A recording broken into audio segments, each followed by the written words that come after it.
Are you an indie author who is sick of burning money trying to find a company that doesn't print trash books that fall apart? Give me your money! Because same. And nothing, I mean nothing, will humble you faster than opening a box of author copies and realizing that Amazon drop-kicked your books as they ship them to you.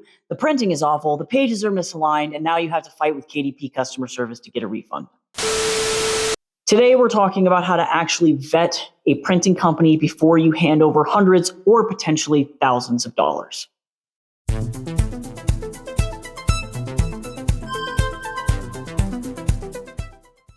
Hi, I'm Tycho, fantasy author, professional publishing goblin, and someone who has printed enough books to have made every expensive mistake so that you don't have to. But before we jump in, quick favor, if you like honest indie publishing advice, like the logistics, money talk, stuff that people weirdly gatekeep for whatever reason, hit subscribe.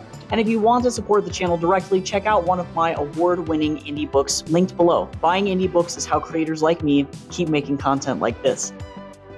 All right, let's talk about printing and why this is the stage where indie publishing stops being fun and starts becoming a logistics nightmare.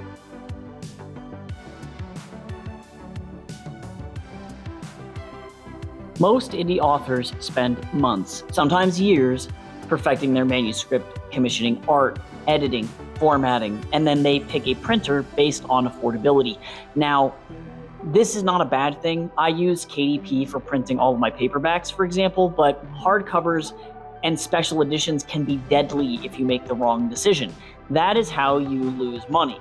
Printing is not just manufacturing the book. Suddenly you're going to be dealing with paper quality, freight shipping, warehousing, trim size, coding types, and international logistics, none of which anyone explains to you when you decide to just publish a book. And here is the uncomfortable truth of that.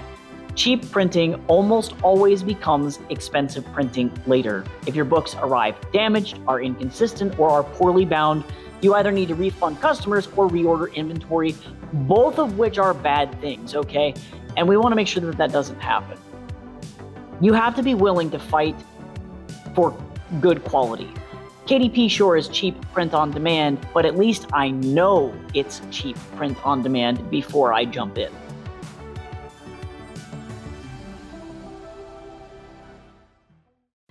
Let's start with paperbacks because this is where most indie authors begin. A standard paperback usually costs somewhere between $3 and $7 USD per unit, depending on page count, paperweight, color versus black and white interiors, and how many books you're ordering. Print-on-demand services like KDP and Ingram Spark sit on the higher end per copy, but they remove that upfront risk. Offset printing is the other option. That means bulk orders, right? It lowers the per unit cost pretty dramatically, but it increases the risk.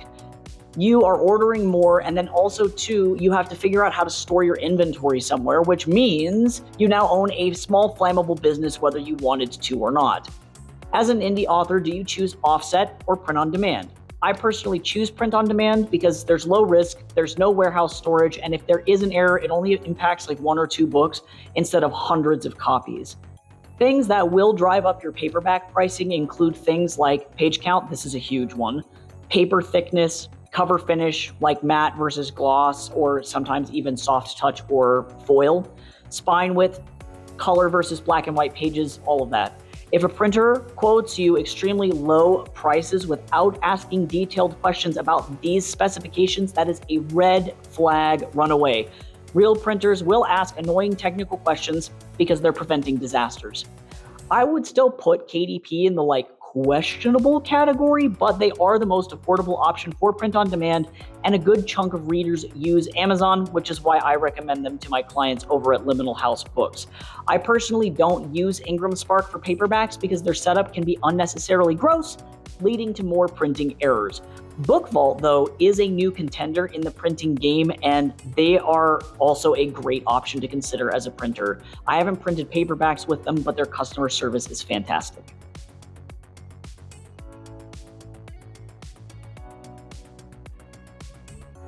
Now, let's talk hardcovers. Hardcovers are quickly becoming the most popular print option for buyers, so they are very important. A standard hardcover typically runs about 8 to 16 USD per unit, depending on case laminate, whether it has a dust jacket like this one does, foil, print quantity, paperweight, all of that good stuff. But special editions, welcome to book hell. Special editions include things like foil stamping, embossing or debossing, sprayed edges, ribbons, custom end papers, spot UV, you name it. Here are examples of hardcover editions that I've printed. This one is from Ingram Spark, and then the special edition is from Book Vault. Cover reveal coming soon, by the way, so follow if you want to see that. I've personally had fantastic experiences with both companies, but that's only because I'm very diligent about reaching out to customer service when I need them. If something can go wrong, it will go wrong, and so customer service is going to be your best friend. As an indie author producing special editions, we have two choices in the current market. Either order 500 units from a quality offset company like Print Ninja or Book Vault, which is currently the only bespoke print-on-demand printer worth looking at, in my opinion. I personally chose Book Vault for that reason. 48-hour books and similar companies are just too expensive per unit and don't have nearly the wide variety of bespoke options. This isn't a sponsorship, but like Book Vault, if you're looking for someone, please pick me. So when budgeting, assume special editions are going to cost 2 to 3 times more per unit than paperbacks, sometimes more for small runs. My special edition omnibus, that's this bad boy for Court of Snakes, which is coming to backer kit in June, by the way, cost 30 USD before shipping just to print because this is coming from the UK. It was totally worth it.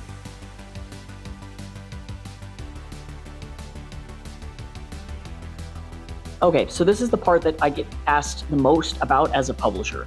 When evaluating your printer, you're not just buying books as a physical product, right? You are picking a manufacturing partner. So here are some things that you should always do when vetting your companies.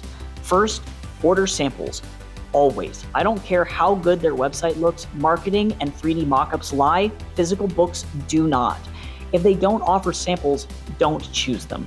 I spoke with many companies for printing my book boxes for my Brady series, and every single one of them told me that a book box was going to cost $300 for a single sample. That is a red flag. Book Vault was the only company that offered book box sets at a reasonable price, so I ended up choosing them. Secondly, evaluate the durability. Open the book flat. Flip aggressively through pages, whack it around a little, check the spine. If pages fall out or the glue cracks easily, abandon ship. Ingram Spark and KDP both have issues with this, and if the book arrives in this condition, document everything. Take photos and video of the books coming out of the box. Then immediately email customer service. The longer that you wait, the more likely it is that they won't believe you when you report an issue, and even less likely you're going to get a refund.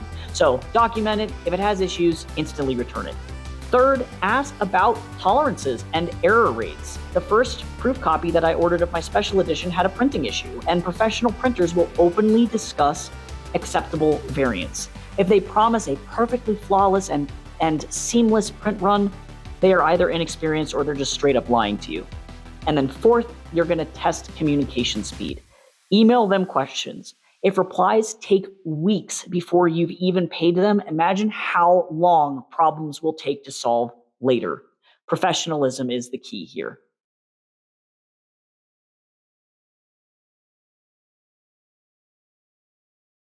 A lot of indie authors assume success means printing thousands of copies and then they're just going to sell out.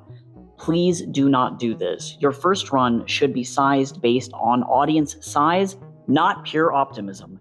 If you sell primarily online, print on demand is going to be smarter at first. If you have over 500 Kickstarter backers, then offsetting might be the better option. Under 500 backers or early buyers, pick print on demand. Just trust me on this one. A good rule of thumb is print what you can comfortably store, ship, and emotionally survive. Most indie authors sell under 150 books a year, so offset printing logistically makes no sense if that's what your sales numbers look like. Publishing is a marathon, not a speed run. The biggest mindset shift for indie authors is realizing that publishing is both art and logistics. You're not just a writer anymore. You're a project manager, quality control inspector, and you are now, unfortunately, contractually obligated to be obsessed with things like paperweight. Sorry, I don't make the rules. But there is an upside. Once you learn the system, you gain creative freedom that traditional publishing rarely allows. You control your timelines, your design, and your reader experience, and that is worth learning just for the sake of creative control. If this helped you avoid a very expensive mistake, please be sure to hit subscribe for more indie publishing breakdowns and other fun publishing content.